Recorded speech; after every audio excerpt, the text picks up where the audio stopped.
Wild, Devil's Point Wolves No. 1, Mating Season Collection. Written by Eliza Gayle, Mating Season Collection. Narrated by Angelise Rosewood. Chapter 1. Faith Harris stared down the unlit two-lane road that would take her across the bay to Devil's Point, the creepiest place on Earth and current home of her insane twin sister. Maybe she wasn't clinically insane, but there had to be something going wrong in that brain of hers to move out here in what felt like the middle of nowhere, despite being in relative close proximity to Tacoma. The Pacific Northwest had a lot going for it, with fresh air and lots of mountains and water, but these foggy islands were really not her thing. She preferred the creature comforts that came with living in Seattle just an hour or so away. Restaurants galore, a coffee shop on every corner to feed her caffeine addiction, and a safe, secure apartment building only a few blocks away from the college campus. When she reached the bridge and looked over the water, she saw nothing. The fog had rolled in and reduced visibility to barely a few feet in front of her car. Faith continued slowly, hoping against hope that if any cars were on the bridge with her, that they would stay the heck on their side of the road. As soon as she found her sister, Rebel, and was assured she was not dead lying in a ditch somewhere, she was going to kill her. Kill her. Ever since the death of their parents 4 years ago, she'd become the mother figure to her minutes younger sister, whether she liked it or not. Unfortunately, with a name like Rebel, her twin did everything she could to live up to her name, and like her name, she was the polar opposite. Faith, the good girl. Just thinking it made her cringe. Did anyone ever stop to think maybe she didn't want to be the angel sister? Maybe she wanted to get a job in a strip club called Club Diablo on a creepy, foggy island and meet man after man. She laughed. It was the most absurd thought she'd had to date. Unlike Rebel, she tried everything to hide her curvy body instead of flaunt it. Even the few times she had sex, she did everything she could to keep the lights off. So yeah, stripping had to be her dumbest thought. And lately, these crazy thoughts were hitting her on a too frequent basis. Not that it surprised her. Her stress levels were through the roof as she went through the last of her finals, and her sister not answering any of her calls didn't help. Faith frowned. This is why she drove to this godforsaken island in the first place. She only hoped it ended up as another false alarm and she'd find her sister shacked up with some new guy screwing like rabbits. Before her mind could spiral out of control with worry once again, something moved in her peripheral vision. Automatically, her head jerked to the right and saw nothing but fog. A chill ran up her spine as she turned to face the road again, only to find a giant animal in the road directly in her path.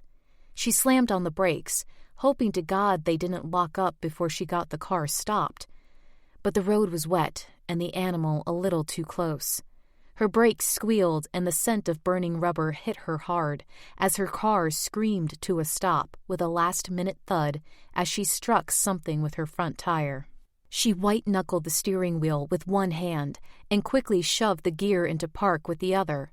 Her body shook from equal parts fear and adrenaline. That animal had shown up in the road out of nowhere in a matter of seconds. What the heck was it anyway? A really big dog? Maybe a deer?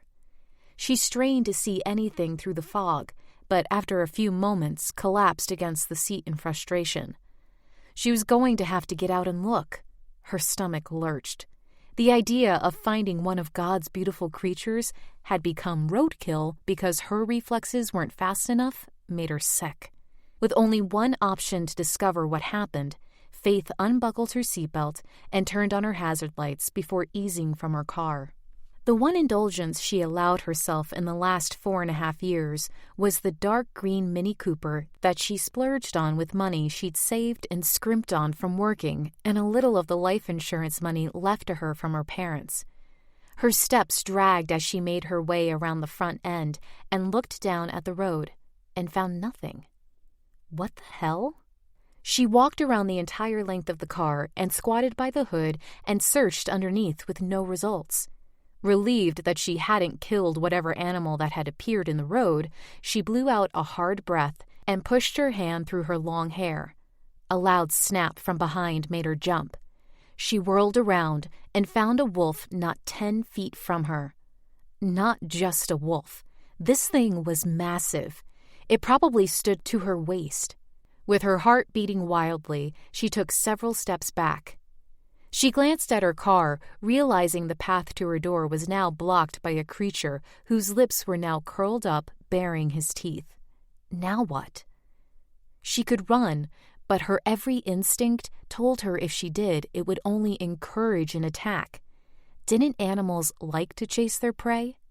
"Hey there, sweet doggy," she cooed with a shaky voice. "I didn't mean to hit you. I didn't see you." She kept her tone light, hoping that he'd recognize she meant no harm. He growled in response and took a few steps closer. Faith backed up until her hip hit the corner of her car. There really was no other choice at this point than to run. She turned on her heel and headed around the car and sprinted toward the woods. As she feared, she probably got less than 100 feet before she felt the wolf at her back, pushing her with his big front paws into the dirt face first. Tears burned at her eyes as she rolled, wriggling away from the legs pressing down on her back. "I am not about to die at the hands of some mangy wolf!" She bared her own teeth in defense. "I have a sister that needs me to take care of her." The wolf stared at her, and for a moment she'd almost swear it understood her. His head cocked to the side, and his eyes focused in on her. For a few seconds, she got her hopes up there might be a way out of this. Then he bared his teeth again and dove at her. This time, his mouth locked on her wrist, and its teeth dug through her flesh.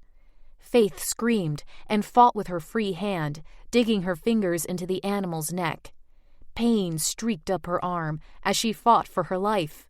She even lifted her leg and tried to kick the wolf in the backside, but nothing shook him free of the hold he now had on her arm. "Help!" she screamed, knowing full well no one was out here to bother with her. To her surprise, a loud bang came from somewhere deep inside the fog. The wolf flinched, and his mouth popped open, releasing her arm. Faith had no idea what was going on, but she didn't care. She spun around and raced around the back end of her car and jumped inside her car, hitting the lock button as soon as it closed. She tried to twist the keys and get the engine started, but her hands shook uncontrollably. "Shit! Fuck! Damn!" Tears streamed down her face as fear consumed her.